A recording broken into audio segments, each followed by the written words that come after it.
वो यज्ञ सोम की उपसंहार होता है, अवभृत स्नान आदि होकर, वो उसका एक अंतिम कर्म होता है। तो आधान से लेकर और अवभृत स्नान तक का जो पूरा एक कर्म है, वो टुकड़े टुकड़े में होते होते यज्ञ नारायण की मूर्ति का निर्माण किया जाता है उसके द्वारा। और वो संपन्न होने पर जो यज्ञ स्वरूप यज्ञ नारायण है वो व्यक्त हो जाते हैं। जो अभी क्रिया रूप में थे वो क्रिया रूप में थे, वो उनका आधिदैविक स्वरूप भी प्रकट हो जाता है। ये बात कही जा रही है कि यथा ध्यान धारणादि भी भगवन मूर्ते आनंद रूपस्य अभिव्यक्ति ही, ध्यान धारणा आदि से भगवान की मूर्ति जो आनंद रूप है उसकी अभिव्यक्ति हो जाती है।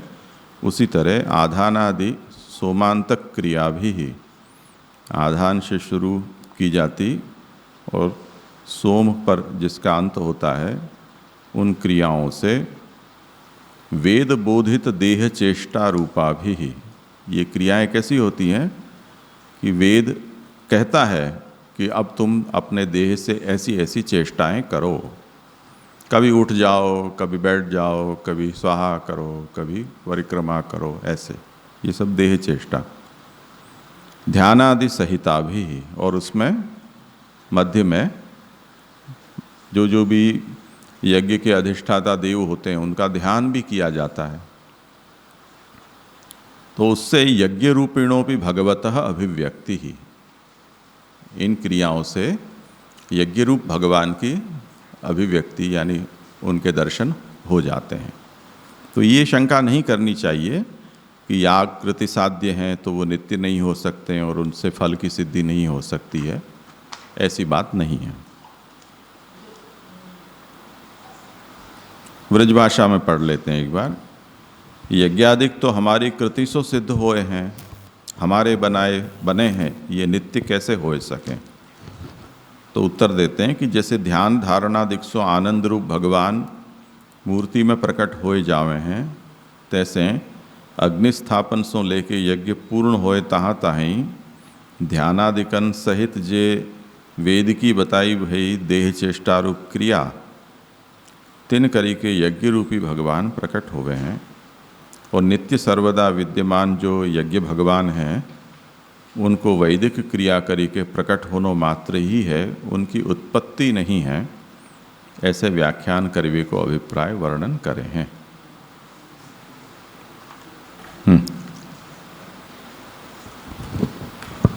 ये पहले ही आगे आ गए हो है कि जो यज्ञ का स्वरूप है तो वो भगवान ही है, तो फिर ऐसी शंका वापस क्यों उठाई यहाँ पे? ऐसे ही वो भी भगवान तो नित्य ही है और यज्ञ की सामग्री वो भी भगवान का स्वरूप है, यज्ञ भी भगवान का स्वरूप है।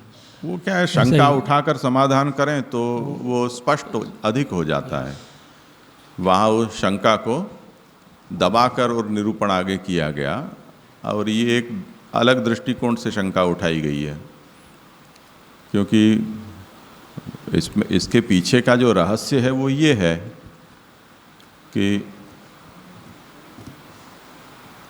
लौकिक क्रिया अलौकिक के प्राकट्य का साधन कैसे बन सकती है। भावना इसमें ये है, तो उसको समझाना है।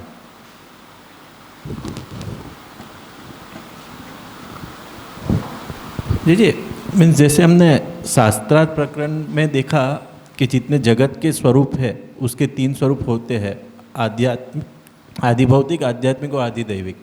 जितने जागतिक स्वरूप है, इधर हमने गंगा जी के दृष्टांत से आज जैसे देखा, और हम ये भी जानते हैं कि जैसे नाम रूप विभेद है ना, तो जितने नाम रूप कर्म बने वो भी भगवान है, ब्रह्मवाद कहते। तो ऐसे कर्म या क्रिया के भी 3 स्वरूप रहते हैं, मीन्स आध्यात्मिक, आदि भौतिक।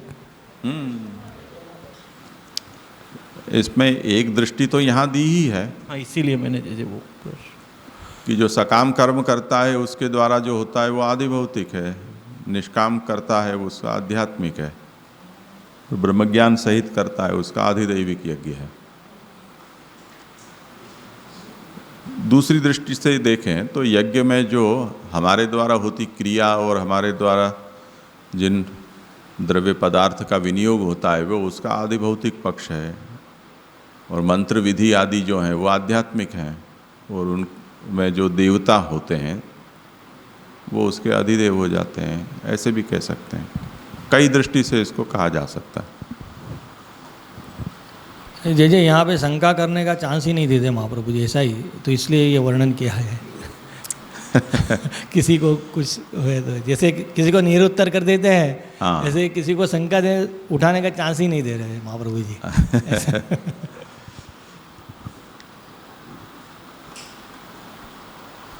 એટલે इसमें जो समाधान आयो आपने जो बतायो कि जो लौकिक क्रिया है उसमें से अलौकिक जो है उसका सिद्धि कैसे हो रही है, तो इसमें ऐसा समझ लो कि लौकिक है ही नहीं, क्योंकि साधन साध्य और जो कुछ है वो भी प्रभु ही बने हैं, भगवान रूपी है, तो उसमें से ही अलौकिक का प्राकट्य हो रहा है। सच बात है। ऐसा समझ लो। और दूसरा ये भी है कि विधि बल से होता है। स्वयं भगवान ये कहते हैं कि तुम अगर ऐसा करोगे इस विधि से तो मैं यज्ञ नारायण के रूप में प्रकट होऊंगा। तो कृति साध्यता वहाँ पर भगवान ने खुद की स्वयं बताई ही है, तो अपने वचन का पालन भगवान क्यों नहीं करेंगे।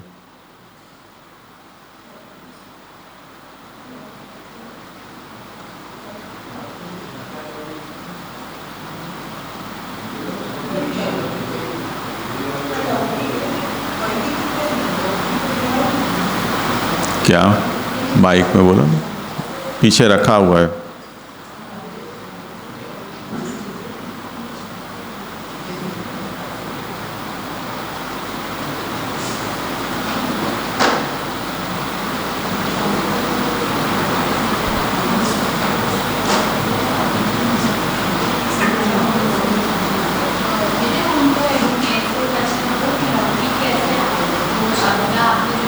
हाँ जरा माइक में बोलो, सब लोग सुन सकें। ये पूछ रहे कि लौकिक से अलौकिक की प्राप्ति कैसे हुई, ये पूछ रहे। तो ये लौकिक तो है नहीं ना, वेद में बताया गया विधि है, तो लौकिक शब्द तो वहाँ यूज़ नहीं कर सकते ना, ऐसे मैं कह रही हूँ। नित्य के बारे में जो लौकिक शब्द यूज़ कर रहे हैं वो मुझे ठीक नहीं लगे, जैसे पूछ रही थी। हाँ तेजस। नहीं जैसे यहाँ पे शंका ऐसे उठाई है ना कि भाई ये जो क्रिया है वो तो हम लोग कर रहे हैं, तो उसमें नित्यता कहाँ से आई। शंका ही ऐसी हो रही है कि यहाँ पे वो पूछ रहे हैं कि भाई ये तो क्रिया रूप लग रहा है या तो लौकिक लग रहा है, उसमें से अलौकिक की प्राप्ति कैसे हो, जिसका फिर आपने उत्तर दिया कैसे। मेरा सिर्फ इतना ही है कि वो लौकिक शब्द नहीं आना चाहिए, वैदिक तो है, वेद की विधि अनुसार जो कर रहे हैं वो कर। हाँ मतलब वो वेद विहित होने के अर्थ में उसे लौकिक न कहें, ये एक दृष्टि है, और लोक में ये हो रही है क्रिया उस दृष्टि से वो लौकिक कहें, या लौकिक व्यक्ति मनुष्य से वो संपन्न हो रही है तो भी उसको लौकिक दृष्टि भेद से कहा जा सकता है, ऐसा शायद अभिप्राय हो।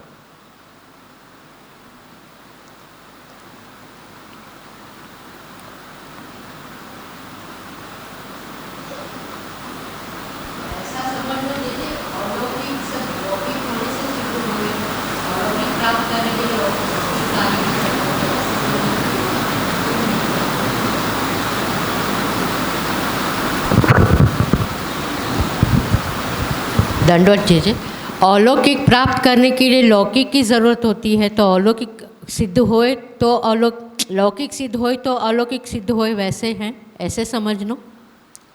हम सब लौकिक में हैं, हम अलौकिक वस्तु लाएंगे कहाँ से। हमें तो लोक में जो है उसी से काम चलाना होगा ना।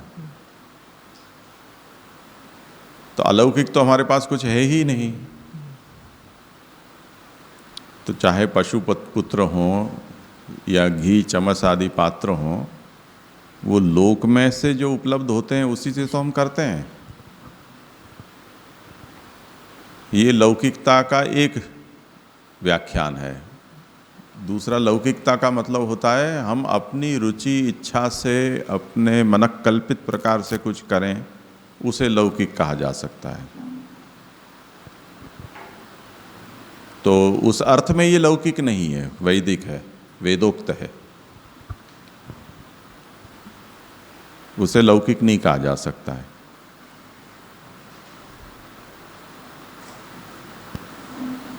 हम अपना खाना बनाने के लिए आग जलाएं, उसमें घी तेल आदि चढ़ाएं, पकाएं, कुछ भी करें, वो तो लौकिक अग्नि है। पर वेद मंत्र से जिसका आधान किया जाए, जिसका प्रतिष्ठापन किया जाए और वहाँ जो आहुति आदि दी जाती हैं, वो दिखने में वही क्रिया है जो हम लोक में करते हैं।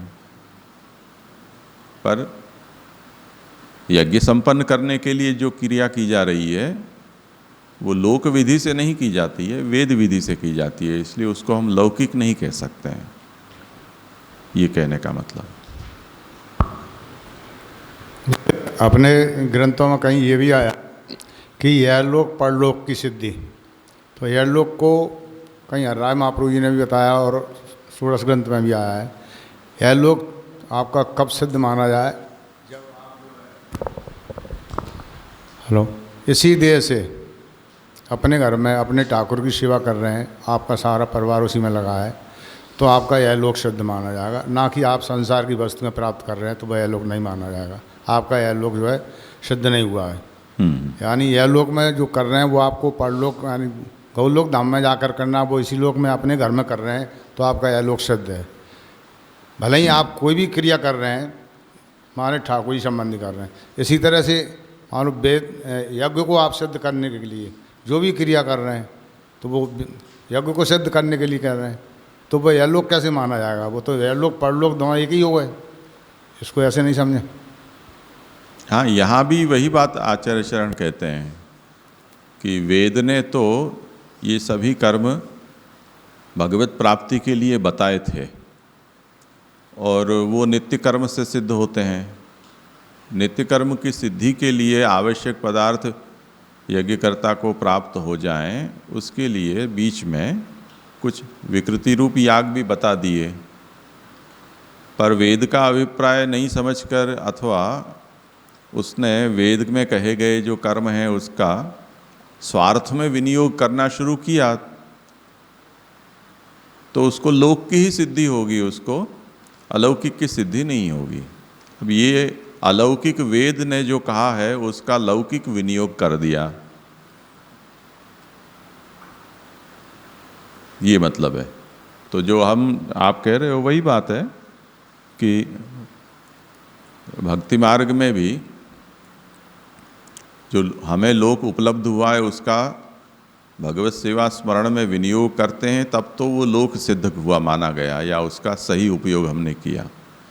और उसमें हम नहीं कर पा रहे हैं और प्रभु से विमुख हो उस तरह से सोपभोग उसका कर रहे हैं, तब वो लोक भी सिद्ध हुआ नहीं है। ऐसा ठीक है, आपने जो कहा वो भक्ति मार्गी दृष्टि से ऐसा कहा जा सकता है, कहा ही है।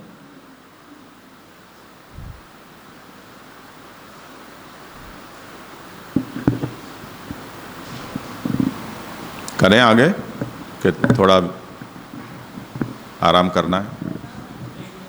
ले लो ब्रेक थोड़ा 2-5 मिनट। वो आधा पौना घंटा वाला मत लेना।